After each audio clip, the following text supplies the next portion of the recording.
Hello brain, welcome to my channel. एक famous quote है कि आपको किसी भी फील्ड में सक्सेसफुल होना है तो या तो आप सबसे पहले वहाँ पे आप पहुंच जाओ या तो सबसे बेहतरीन बन जाओ बाकी सबसे। चलो एक एग्जांपल देके समझाते हैं। जैसे कि एप्पल की फोन मतलब आईफोन की बात करें, 2007 में पहला आईफोन लॉन्च हुआ था तो अब ज्यादातर फोन कीबोर्ड में आते थे, मतलब कीपैड फोन आते थे। तो अब टच फोन होना मतलब एक स्मार्टफोन होना बहुत बड़ी बात होती है, मतलब टच स्क्रीन के साथ। भले उतने फीचर नहीं आते थे जितना फीचर आज आते हैं स्मार्टफोन में, लेकिन तब के हिसाब से मतलब 2007 में जब स्टीव जॉब ने जो पहला आईफोन स्टेज में लॉन्च किया था ना, तो वो एक हिस्टोरिक मोमेंट था, है कि नहीं? क्योंकि Apple first company to launch a smartphone, है ना। आप लोगों को पता है अभी एप्पल का क्या चल रहा है, मतलब वो one of the good smartphone आता है। मतलब अभी भी जो है ना वो एप्पल चाहे जितना भी कंपटीशन आ जाए, एप्पल का जो ब्रांड इमेज है वो आज ही बरकरार है। मतलब सोच सकते हैं कहाँ 2007 और कहाँ पे 2022 में, क्योंकि एक ही फैक्टर था तब उसको सक्सेसफुल बनाने के लिए, वो था फर्स्ट इन द फील्ड। मतलब तब कोई स्मार्टफोन लॉन्च नहीं कर रहा था तो एप्पल ने पहला स्मार्टफोन लॉन्च किया, मतलब टच स्क्रीन के साथ। अब दूसरे एग्जाम्पल की बात करें, जैसे कि बेस्ट सिनेरियो में, बेस्ट सिनेरियो की बात करें, वहाँ पे एप्पल का नाम लेते हैं, एप्पल एयरपोर्ट। ऐसा नहीं कि एप्पल एयरपोर्ट फर्स्ट TWS हैं जो मार्केट में आए हैं, ऐसा नहीं कि एप्पल से पहले बहुत सारे कंपनी, बहुत बड़े बड़े कंपनी जैसे कि सोनी से लेके बहुत सारे जाब्रा से लेके बहुत बड़े बड़े अच्छे से अच्छा कंपनी, बोस की बात कर लो, बहुत से अच्छे कंपनी की TWS आते थे। लेकिन रेवोल्यूशन तब क्रिएट हुआ जब एप्पल एयरपोर्ट लॉन्च हुआ था। भले ही वो उतना बेस्ट इन क्लास, लेकिन धीरे धीरे इंप्रूव हुआ। TWS की मार्केट में जो हाइप क्रिएट करना था ना, वो एप्पल बहुत अच्छे से क्रिएट कर लिए हैं। तो आपको भी पता है, मुझे भी पता है एप्पल एयरपोर्ट की कितना सक्सेस है, क्योंकि वो बेस्ट था उस काम में। कहावत है ना, देर है लेकिन दुरुस्त है, वही हुआ एप्पल एयरपोर्ट के बारे में। और जहाँ पे एप्पल एयरपोर्ट प्रो की बात करें, वो वन ऑफ आज भी बेस्ट TWS में गिने जाते हैं। मतलब नॉइस कैंसिलिंग से लेके प्राइस से लेके हर किसी एंगल से देखोगे तो वो भी अच्छे है, मतलब आज भी अच्छा खासा टक्कर देते हैं नए नए जो TWS लॉन्च है उसके कंपेरिजन में, है कि नहीं? तो ये था बेस्ट के सिनेरियो, और पहले बताया मैं फर्स्ट के सिनेरियो क्या था। दोनों में एप्पल का एग्जांपल दिया। फर्स्ट के सिनेरियो का एग्जांपल के साथ और एक एग्जांपल दे सकते हैं, वो है फोल्डेबल्स। वो फोल्डेबल की बात करते ही आपके दिमाग में एक कंपनी का नाम तो जरूर आता है, वो है Samsung. Of course Samsung first in the field है। मतलब इस जो फोल्डेबल की मार्केट में सैमसंग की सबसे पहले जो फोन है वो कमर्शियलाइज हुआ है। मतलब फोन तो बहुत सारे निकलते हैं कॉन्सेप्ट के साथ, बहुत लोगों के साथ बहुत तरह की कॉन्सेप्ट निकलते हैं। जो मास प्रोडक्शन होती है ना, वो सैमसंग ही पहले किए थे, जो सैमसंग फोल्ड और फ्लिप के साथ, ठीक है। तो आज इस वीडियो में जानने वाले हैं कि सैमसंग का जो फ्लिप और फोल्ड है वो कैसे हैं, और कौन से फोन किसको टारगेट करते हैं, और उसमें ऐसा क्या स्पेशलिटी है, और उसके प्रैक्टिकलिटी की बात करें तो कहाँ स्टैंड करते हैं, है कि नहीं? ये सब के बारे में बात जानने वाले हैं। वहाँ पे पहला चीज है उससे शुरू करें, वो है फीचर्स। मतलब फीचर्स की बात करें उतना खास तो है नहीं, मतलब स्पेशली जो फ्लिपेबल जो फोल्डेबल जो फोन होते हैं ना, वो भले ही उसका स्पेशलिटी डिस्प्ले को किसी भी एंगल से मोड़ सकते, वो उसका ओनली वन फीचर नहीं होना चाहिए। मतलब उसको प्रैक्टिकलिटी भी होनी चाहिए। ऐसा नहीं कि आपका 100 एंगल से उसको मोड़ दो, उसके बाद प्रैक्टिकलिटी की बात आई तो यूजेबल नहीं रहते, तो कोई फायदा नहीं है कि नहीं? तो इस मामले में जो फ्लिप है वो ज्यादा नॉर्मल फोन की तरह रिप्रेजेंट कर सकते हैं। जैसे कि आप फ्लिप फोन क्या होता है, वो फोन को बीच में से, जैसे कि ये फोन है और इस फोन को आप बीच में से मोड़ के लगा दोगे तो वो फ्लिप फोन हो जाएंगे, है कि नहीं? आप खोल दोगे तो फिर नॉर्मल फोन की तरह काम करने लगे, क्योंकि वो ज्यादा मतलब ऑलमोस्ट नॉर्मल हो जाएंगे। भले वहाँ पे थोड़ा जो बैंड है वो दिखता रहेगा, लेकिन वो धीरे धीरे इंप्रूव कर रहे हैं सैमसंग। उसका जो हिंज होते हैं वो धीरे धीरे मिनिमाइज कर रहे हैं, उसको रिफाइंड कर रहे हैं, वो धीरे धीरे कर रहे हैं, क्योंकि सैमसंग को पता है इसमें कोई कंपटीशन है नहीं उसके सामने, तो वो भी धीरे धीरे करते जा रहे हैं, हम लोग के धीरे धीरे मिलते जा रहे हैं। और दूसरे फीचर्स की बात करें, जैसे कि फ्लिप फोन में ना उसका एक सेकेंडरी डिस्प्ले होता है, जिसको कवर डिस्प्ले कहते हैं। जब पहले कवर डिस्प्ले आते तो छोटे से आते थे, तब पता नहीं तब कब कितने साइज के आते थे, लेकिन अभी जो है जो फ्लिप 4 है जो नया लॉन्च हुआ है, उसमें 1.9 इंच का एमोलेड डिस्प्ले है। वहाँ पे ऑलमोस्ट सब कुछ कर सकते हो, मतलब जो बेसिक नीड्स होते हैं सब कुछ करना। जैसे कि आप वहाँ पर टाइम देखना है वो भी दिखा सकते हैं, आपको म्यूजिक ट्रैक चेंज करना है, म्यूजिक चेंज करना वो भी आप कर सकते हैं, आपको वहाँ पे फोटो खींचना है वो भी आप कर सकते हैं, जैसे वीडियो रिकॉर्डिंग करना है वो भी आप वहाँ से कर सकते हैं, वहाँ पे फोटो मोड से वीडियो में स्विच करना है वो भी आप कर सकते हैं। मतलब मोस्ट ऑफ द बेसिक्स काम होना है, जैसे कि आपको नोटिफिकेशन को शो कर देगा, कॉल भी हम वहां से रिसीव कर सकते हैं और वहां से बात कर सकते हैं, लेकिन तो ज्यादातर जो बेसिक काम होता है ना वो छोटे से डिस्प्ले से आराम से कर पाएंगे। तो उस हिसाब से प्रैक्टिकलिटी बहुत आसान होती है, क्योंकि जितना छोटा डिस्प्ले होगा उतना ज्यादा डिस्ट्रक्शन कम होगा, है कि नहीं? जैसे कि आप वहाँ पे फेसबुक यूज नहीं कर सकते, इंस्टाग्राम यूज नहीं कर सकते, ट्विटर यूज नहीं कर सकते, व्हाट्सएप यूज नहीं कर सकते, ये जो बड़े बड़े एप्लीकेशन होते हैं वो आप यूज नहीं कर सकते। हाँ ठीक है, वो है कि आप मैसेज का रिप्लाई दे सकते हैं, जैसे कि व्हाट्सएप का कोई मैसेज आ गया तो आप कैसे रिप्लाई दोगे, उसका वॉइस रिकॉग्नाइज बात करेंगे तो वहाँ से ट्रांसलेट, वॉइस ट्रांसलेट के साथ आप वहाँ पे जवाब दे सकते हैं, लेकिन तो ज्यादा जो बेसिक काम होता है ना वो आराम से कर लेते हैं जो फ्लिप फोन का डिस्प्ले होते हैं, और वो ज्यादा प्रैक्टिकल भी है as compare to fold. Fold की बात आ ही रहे हैं तो फोल्ड की बात करें, फोल्ड का जो पहला जो कवर डिस्प्ले है वो भी अराउंड 6.7 इंच के आते हैं, वो थोड़ा बड़ा होते हैं एज कम्पेयर टू फ्लिप, क्योंकि ऑफकोर्स वो अनफोल्ड होने के बाद वो 7.9 इंच को जो डिस्प्ले बन जाते हैं फोल्डेबल डिस्प्ले, वो भी अच्छी चीज है, वो एक मिनी टैबलेट बन जाती है। लेकिन जो उसका जो कवर डिस्प्ले है वो कंपेरेटिवली बड़ा होता है, मतलब एक फुल फ्लैश फोन कह सकते हैं, लेकिन वो पूरा फोन जैसे फील नहीं आता, क्योंकि वो ज्यादा नैरो होता है ना, तो इसलिए उतना फुल, भले लंबाई में सेम हो लेकिन जो चौड़ाई में होता है ना वो थोड़ा नैरो फीलिंग होता है। भले ही वो सैमसंग फोल्ड 4 के साथ उसका जो बजल से वो थोड़ा घट गए हैं, लेकिन फिर भी वो उतना चौड़ा नहीं लगते नॉर्मल फोन की जगह, लेकिन उस हिसाब से आप वहाँ पे ज्यादातर जो नॉर्मल काम होते हैं सब कुछ कर सकते हैं, लेकिन वो थोड़ा क्रैम्प लगते हैं। और जैसे कि आप इंस्टाग्राम यूज करना है वो भी कर सकते हैं, फेसबुक यूज करना है, मतलब जनरली जितने भी एप्लीकेशन होते हैं वो कवर स्क्रीन में आप रन कर सकते हैं। सिर्फ सिवाय एक चीज के, वहाँ पे जो एस पेन की बात करें जो स्पेशली सेम नहीं है जो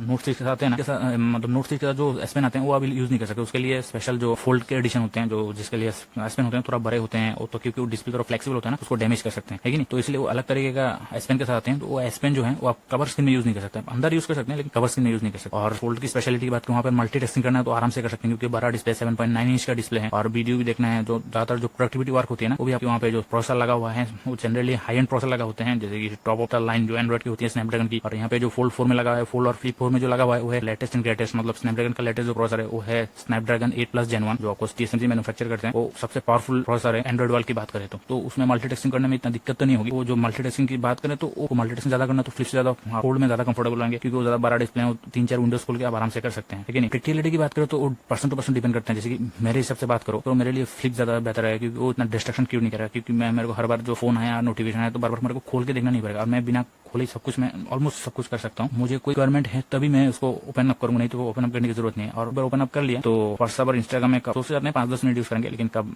2 घंटे निकल जाता पता ही नहीं चलता। तो इस हिसाब से आपको डिस्ट्रक्शन इतने क्रिएट नहीं होते, मतलब जो मेरे लिए बहुत अच्छी चीज है। और आप प्रोडक्टिविटी और जो एंटरटेनमेंट पर्पस के लिए लेना चाहते हैं तो आप आपको फोल्ड भी होते हैं, मतलब जो फोल्ड है वो ज्यादा बेहतर होते हैं, क्योंकि मल्टीटास्किंग ज्यादा कर सकते हैं, स्क्रीन भी बड़ा है, आपको मूवी देखना है, बाकी सब देखना आराम से कर सकते हैं। लेकिन और एक्चुअली इसका जो प्राइस है ना वो बहुत डिफरेंस है। जैसे कि अभी तो फ्लिप 4 का तो पता नहीं, लेकिन जो फ्लिप 3 का जो बेस मॉडल है उसका प्राइस अराउंड 85-86,000 के आसपास आते हैं, जो 8GB रैम 128GB इंटरनल के साथ हैं। और जो फ्लिप का जो एक ही मॉडल आते हैं वो है 12GB RAM 512GB internal storage आते हैं, वो ऑलमोस्ट 1.5 लाख के आराम आते हैं, तो ऑलमोस्ट डबल के आसपास हो जाते हैं। लेकिन आपको डिपेंड करेगा आपको कौन सा चाहिए। पहला पॉइंट वो है फीचर्स की बात करूँ, वहाँ पे जो फ्लिप और जो फोल्डेबल है वो IP सर्टिफिकेशन से आते हैं, IPX सर्टिफिकेशन के साथ आते हैं, मतलब IP रेटिंग आते हैं, मतलब वाटर रेजिस्टेंट है, डस्ट रेजिस्टेंट नहीं, क्योंकि बहुत सारे गैप्स रहते हैं, वो डस्ट से तो प्रूफ बचा नहीं सकते, लेकिन वाटर प्रूफ जरूर होते हैं। वो भी बड़ी बात होती है किसी भी फोल्डेबल फोन को वाटर प्रूफ बनाना, मतलब सैमसंग एक अकेला फोन है, आपको बहुत सारी कंपनियां धीरे धीरे स्मार्टफोन निकल रहा है, जैसे मोटो का भी है, रेजर सीरीज का है, जैसे कि Xiaomi का भी निकल रहा है कुछ फोल्डेबल करके, है कि नहीं। लेकिन जो सैमसंग का फोन है वो अकेला फोन है जिसके अंदर जो IP रेटिंग आते हैं, भले वो डस्ट रेजिस्टेंट नहीं आते हैं, IPX आते हैं, वाटर रेजिस्टेंट के साथ हैं। सेकंड पॉइंट की बात करें, यूजेबिलिटी की बात करें तो जैसे कि बताया ये पर्सन टू पर्सन डिपेंड करते हैं कि नहीं। जैसे कि मुझे लेना हुआ तो प्राइस यहाँ पे मैटर नहीं करते होंगे, मतलब मैं 1.5 लाख रुपए खर्चा करने में कोई दिक्कत नहीं है, लेकिन जो मुझे चाहिए, जो प्रैक्टिकलिटी मुझे चाहिए तो मैं जरूर फोल्ड से फ्लिप को जाऊंगा, क्योंकि पहली बात तो कॉम्पैक्ट होते हैं, फोल्ड होने के बाद इतना सा हो जाता है, जैसे कि नॉर्मल फोन इतना बड़ा होते हैं, वो फोल्ड होने के बाद इतना छोटा सा हो जाते हैं, तो वो कन्वीनियंट भी ज्यादा हो जाते हैं। और दूसरी बात वहाँ पे जो मेरे बेसिक्स फीचर्स होते हैं वो मैं मिनी डिस्प्ले में देख सकता हूँ, 1.9 इंच का जो डिस्प्ले उसमें सारे कर सकता हूँ। तो मेरे हिसाब से जैसे कि मैं ज्यादा किसी भी चीज में ज्यादा डिस्ट्रैक्ट हो जाता हूँ, तो उसमें वो प्रिवेंट करता है मुझे कुछ भी, मतलब बड़ा कुछ करने से, इंस्टाग्राम में जाना है, फेसबुक में जाना है, या कुछ भी गूगल में सर्च करना है, या कुछ भी आर्टिकल पढ़ना है, तो हम मुझे पूरा इसको फ्लिप खोल के फिर करना पड़ेगा। तो थोड़ा ह्यूमन नेचर होते हैं, ह्यूमन ब्रेन जो होते हैं ना डिफॉल्ट पे ना बहुत आलसी होते हैं, तो उतना खोल के काम को मेहनत करने में थोड़ा दिक्कत तो हो जाती है। मतलब जब मन किया तब कर सकते हैं, लेकिन जनरली जो बेसिक काम होते हैं, बेसिक काम के लिए आपको पूरा नहीं खोलना पड़ता, जैसे कॉल रिसीव करना हो गया, कोई मैसेज का रिप्लाई देना हो गया, टाइम देखना हो गया, तो बाकी जितने अलार्म सेट करना हो गया, कैमरा यूज करना हो गया, सब कुछ करते हैं। और कैमरा से याद है, ब्लॉगर हैं, ब्लॉग करते हैं, तो आप यहाँ से आराम से यूज कर सकते हैं। वो हैंडी होता है, जैसे आप फ्लिप करने के बाद वो इतना सा हो जाते हैं, उसका आधा हो जाते हैं, आपको पता ही है, तो उसको हैंड में आराम से उसको आप देख सकते हैं खुद को भी, मतलब गोप्रो की तरह काम ब्लॉग भी कर सकते हैं। जहाँ पे ग्रुप में सिंगल कैमरा आते हैं, वहाँ पर डुअल कैमरा आते हैं, जैसे कि 12 मेगापिक्सल का मेन कैमरा, उसको अल्ट्रा वाइड भी आ जाते हैं, तो उसमें जो ब्लॉगर्स लोग हैं ना उन लोग के लिए भी अच्छे हैं। 12 मेगापिक्सल का है, उतना खराब नहीं है, लेकिन उतना S22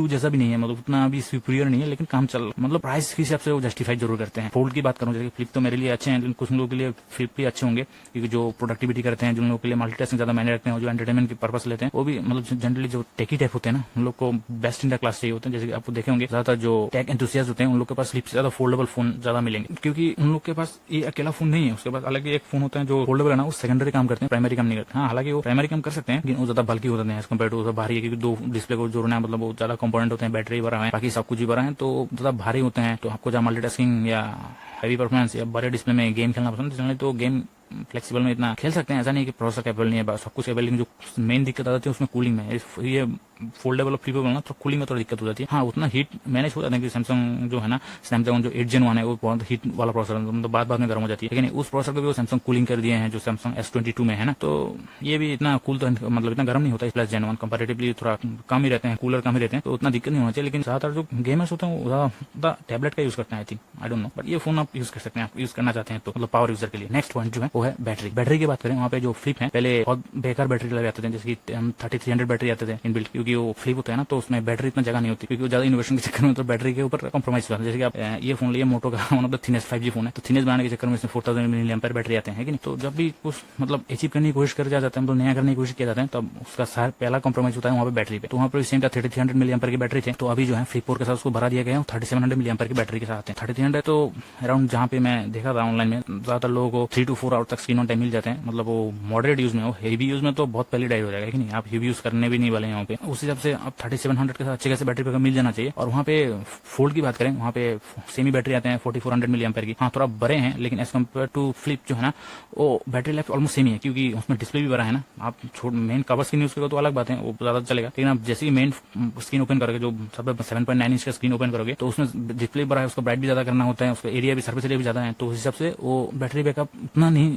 दे सकते जितना होना चाहिए। वैसे भी 4400 मिली एम्पेयर बैटरी इतना ज्यादा नहीं होते, और ऊपर से उसके साथ फास्ट चार्जिंग भी नहीं आते। मतलब आते हैं, मतलब 25 वाट की चार्जिंग आते हैं, ऊपर से बाद 15 वाट की वायरलेस चार्जिंग आते हैं, और 4.5 वाट की रिवर्स वायरलेस चार्जिंग आते हैं। मतलब नहीं पता कि रिवर्स वायरलेस चार्जिंग की कौन से केस में यूज करेंगे। हाँ आप वहाँ पे TWS चार्ज करने में यूज कर सकते हैं, लेकिन उस हिसाब से आपका जो फोन का बैटरी बैकअप जो है ना, वो बड़ी तरीके से हिट हो जाएगा, क्योंकि पहली बात तो उसमें छोटी सी बैटरी आती है, ऊपर से आप उसमें TWS चार्ज कराओगे, मतलब 4.5 वाट से जितने भी है, तो उसमें पहले से बैटरी बैकअप कम है, ऊपर से तो और भी कम हो जाएगा। नेक्स्ट थिंग है कैमरा की बात करें, मतलब हम अभी कैमरा की जो बात करेंगे वो लेटेस्ट जो है फ्लिप 4 के बारे में बात करेंगे, या फोल्ड 4 के बारे में बात करेंगे। फ्लिप 4 की बात करें, वहाँ पे 12 मेगापिक्सल 2 कैमरा आते हैं। जो पहला जो प्राइमरी कैमरा है वो है 12 मेगापिक्सल f1.8 लेंस है, जिसका वाइस के साथ आते हैं, और दूसरा जो है वो 12 मेगापिक्सल f2.2 जो अल्ट्रा वाइड लेंस के साथ आते हैं, जो 123 degree field of view provide करते हैं। जो अल्ट्रा वाइड में उसमें वाइस नहीं आते, जो मेन कैमरा में ऑप्टिकल इमेज स्टेबलाइजेशन मिल जाते हैं। और सेल्फी कैमरा की बात करें, वहाँ पे आप वो 10 मेगापिक्सल की कैमरा मिल जाते हैं, जिसका अपर्चर है f2.4। और वीडियो रेजोल्यूशन की बात करें, आप रेयर कैमरा से 4K 60 FPS and 4K 30 FPS दोनों में रिकॉर्ड कर सकते हैं। और जहाँ पे फ्रंट कैमरा की बात हुई, वहाँ पे 10 मेगापिक्सल से 4K 30 FPS तक की हाईएस्ट वीडियो रिकॉर्ड कर सकते हैं। और फोल्ड 4 की बात करें, फोल्ड 4 की कैमरा की बात करें, वहाँ पे 50 मेगापिक्सल f1.8 लेंस के साथ हैं, मतलब आपको उसके साथ OIS भी मिल जाते हैं। और दूसरा जो है वो है 12 मेगापिक्सल अल्ट्रा वाइड लेंस के साथ हैं, जो आपको सेम लेंस है जो फ्लिप में मिलते हैं। वहाँ पे f2.2 की अपर्चर मिलते हैं, और इसका फील्ड भी 123 डिग्री होते हैं। और यहाँ पे जो तीसरा कैमरा है, मतलब ट्रिपल कैमरा के साथ है, वो तीसरा कैमरा जो है वो 10 मेगापिक्सल टेलीफोटो लेंस, जिसका अपर्चर है f2.4, और उससे आप 3x ऑप्टिकल जूम कर सकते हैं, मतलब वॉइस के साथ आते हैं। मतलब वॉइस की फैसिलिटी जहाँ तक जो टेलीफोटो लेंस होता है ना, उसमें वॉइस मिल जाते हैं जनरली, तो उसमें भी मिलते हैं। और वहाँ पे जूम की बात करें, आप 3x कर सकते हैं, मतलब वो S22 वाला नहीं, पेरिस्कोप जूम जो 60, 50x 10x से 20x होते हैं ना, वो नहीं कर सकते। सेल्फी कैमरा की बात करें, वहाँ पे दो तरह का सेल्फी कैमरा आता है। एक है जो मेन सेल्फी कैमरा जो कवर में मिलते हैं, वो है 10 मेगापिक्सल जो सेम है, 10 मेगापिक्सल f2.4 लेंस आते हैं। जो दूसरा है वो इन डिस्प्ले होता है, जैसे कि आप टैबलेट के पूरा अनफोल्ड कर देगा ना, उसके अंदर जो डिस्प्ले के अंदर जो है इनविजिबल कैमरा हो जाते हैं, जो अंडर डिस्प्ले होती है। अंडर डिस्प्ले फिंगरप्रिंट तो पहले सुने होंगे, अब अंडर डिस्प्ले कैमरा भी आते हैं, जैसे कि सैमसंग फोल्ड 3 के साथ भी आते हैं, लेकिन वो उतना इनविजिबल नहीं रहता। लेकिन ये जो है पूरा इनविजिबल होता है, चाहे वो बैकग्राउंड व्हाइट ही क्यों ना हो, है ना। वो इनविजिबल कैमरा का मेगापिक्सल है 4 मेगापिक्सल, और वो खास कुछ है नहीं। हाँ ज्यादातर आप उससे आप फोटो तो खींचने नहीं वाले, ज्यादातर वो जो कॉन्फ्रेंस कॉल वीडियो कॉल होते हैं उससे आप यूज करेंगे, तो उस हिसाब से वो ठीक ठाक ही है। मेन जो सेल्फी कैमरा है वो 10 मेगापिक्सल f2.4 के साथ है, और उसकी जो वीडियो रेजोल्यूशन बात करें वो 4K 30 FPS रिकॉर्ड कर सकते हैं। और जो मेन कैमरा जो है उसमें आप 4K 60 FPS and 4K 30 FPS दोनों में रिकॉर्ड कर सकते हैं। ऑफकोर्स उसमें 1080p भी कर सकते हैं और 720p भी ऑफकोर्स कर सकते हैं, ठीक है। नेक्स्ट थिंग है कॉस्ट, मतलब जो है मेन फैक्टर, डिसाइडिंग फैक्टर हो सकते हैं। सैमसंग फ्लिप और फुल सीरीज का तो लॉन्च का तो पता नहीं, अभी बुकिंग चल रहा है, कितना प्राइस होगा मुझे पता नहीं, तो 16 अगस्त को शायद वो रिवील करने वाले कुछ ऐसा कुछ, मुझे पता नहीं। तो जहाँ पे आप फ्लिप 3 से कंपेयर करो तो उससे ज्यादा ही होगा। तो आप फ्लिप 3 के प्राइस देखें, जो बेस वेरिएंट है 8GB रैम 128GB जो मॉडल है, उसका प्राइस है 84,999, मतलब ऑलमोस्ट 85,000 जो 8 और 128 की बात करें। तो वहाँ पे जो दूसरा वेरिएंट है जो है 8GB रैम और 256GB इंटरनल के साथ आए हैं, उसका प्राइस है 88,999, मतलब ऑलमोस्ट 89,000 90,000 के आसपास आते हैं। जो है फ्लिप 3 की बात करूँ तो ऑफकोर्स उसके कंपेरिजन में 4-5 हजार रुपए तो ऑब्वियसली बढ़ेंगे, है कि नहीं। तो अराउंड 1 लाख के आसपास, तो 1 लाख टच कर लेंगे जो फ्लिप 4 की बात करें। तो अब वहाँ पे फोल्ड 4 की बात करें, वो एक ही मॉडल आते हैं, 12GB रैम 512GB स्टोरेज, मतलब 512GB की स्टोरेज के साथ आते हैं, और जिसका प्राइस है 1,54,900, मतलब 1,55,000 के आसपास आता है। मैं फोल्ड 3 की बात कर रहा हूँ। अब जो फोल्ड 4 है आपको उसका प्राइस 2-3 हजार रुपए तो ऊपर नीचे, वो नीचे तो नहीं होना चाहिए, लेकिन 3-4 हजार ऊपर तो हो ही सकते हैं, कि नहीं। अब देखते हैं कितने में वो लॉन्च होते हैं। फिलहाल कंक्लूजन की बात को पता है, जो वो परसेंट टू परसेंट डिपेंड करते हैं, किस लोगों के लिए फ्लिप ज्यादा मायने रखते हैं, किन लोगों के लिए फोल्ड ज्यादा मायने रखते हैं। फोल्ड स्पेशली महंगा भी है, not in the sense of आप एक बार खरीद लिया तो महंगा नहीं, आपको वहाँ पे कोई एक्स्ट्रा टेम्पर ग्लास नहीं लगा सकते, क्योंकि वो सैमसंग खुद ही एक टेम्पर ग्लास अप्लाई कर देते हैं पहले से, तो उसके अलावा आप कुछ नहीं कर सकते। उसको कुछ भी डैमेज होगा, डिस्प्ले टूट गई, मतलब कुछ भी हो गया, तो आपको सिर्फ और सिर्फ सैमसंग के सर्विस सेंटर में जाना पड़ेगा, क्योंकि वो बहुत ही टेक्निकल पार्ट होते हैं ना, वो बाहर की सर्विस सेंटर आपको नहीं कर सकते, थर्ड पार्टी सर्विस सेंटर पे आसानी से वो रिपेयर नहीं कर सकते। और आप छोटे मोटे शहर में रहते होंगे तो वहाँ पे आपको सर्विस सेंटर में वो फैसिलिटी भी अवेलेबल नहीं होते हैं। भले आप बाहर से ऑनलाइन मंगवा लें, लेकिन जब इसको रिपेयर करने की बात है आपको वहाँ पे थोड़ा बड़े टाउन में जाना पड़ेगा, वहाँ पे सर्विस सेंटर जाना पड़ेगा, फिर सबमिट करना पड़ेगा। उसमें वो पार्ट्स अवेलेबिलिटी को डिपेंड करते हैं, कितना जल्दी वो आपको ठीक करके दे सकते हैं, लेकिन आप छोटे शहर में थोड़ा दिक्कत हो जाती है, स्पेशली 5G की तरह। सेम चीज वहाँ पे अप्लाई होते हैं, और वहाँ पे कॉस्ट भी ज्यादा होते हैं, जैसे कि पार्ट्स बाहर से मंगवाए या जो भी है, जो ज्यादा फ्लेक्सिबल पार्ट्स होते हैं वो पार्टिकुलरली उतना स्टॉक में नहीं रखते। जैसे कि जितना आपको भी पता है, जैसे कि जितना प्रोडक्शन ज्यादा वैल्यू जितना हाई होगा उतना कॉस्ट लो होगा। तो जनरली जो फ्लिप फोन है, हाँ भले ही बाकी फोनों की बात करें आप कहीं ना कहीं जैसे तैसे चला सकते हैं, लेकिन ये जो फोन है एक बार बिगड़ गया तो ठीक करने में बहुत पैसा खर्चा होगा। पहले से आप वहाँ पे प्रीमियम तो पे कर रहे हैं, ऊपर से खराब हो गया तो और भी ज्यादा प्रीमियम पे करना पड़ेगा। तो आज के लिए इतने, मिलते हैं नेक्स्ट वीडियो, तब तक के लिए नमस्ते, थैंक यू।